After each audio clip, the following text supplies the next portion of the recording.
Jokanyo riwruok mar Kenya Union of Clinical Officers KUSO bade ma Nyanza obwogo madhi e ng'anyo ponono ni duol mochung' ne okumba mar thieth SHA ok odok chien kendo yiene jochiw thieth chwalo thieth e bwo okumba mar SHIF.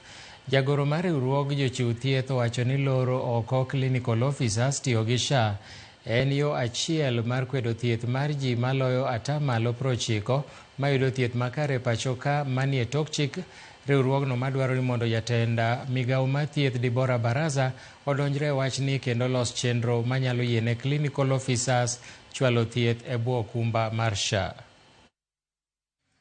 Gima timore en ni SHA ok osebedo ka dhi kodwa maber gi jowa maber, our members, the clinical officers, nikech SHA otamore mondo oketi kata empanel facilities mobedo registered gi legal entity marwa, teni duol marwa matimo registration mar clinical officers. Omiyo wan gi ywak kabisa, to ok wadhi yie kaka jo union, wadhi chung' matek mondo mi wahakikisha ni jowa o benefit from SHA, mondo jopiny bende oyud thieth, nikech ka koro SHA ok nyal tigo e facilities mar clinical officers, tiende ni koro jowa ok nyal yudo kony mar thieth kalure gi SHA, nikech wachomo gimiluongo ni universal health care.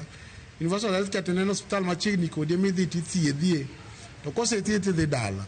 Ka koro jomoko tamore no ok nyal dhi osiptal machiegni kodi nikech SHA onge kanyo, nikech osiptal no ng'ama one is a clinical officer. Mano wawacho ni en gima is totally unacceptable, kendo wadagi e chuth. Wan wadwa chako maandamano, en ng'anyo mwadwa bedo go week ka week, kendo wadwa nyiso jopiny, kendo wadwa lero ne jopiny gimomiyo SHA ni ok nyal tiyo. In kiding'e ni ji ywak ei Kenya kae ni SHA ok ti, magi gik momiyo SHA ok ti. Onge kaka onyalo tiyo ka 90% mar jok monego bed ni miye mondo ti gin oko.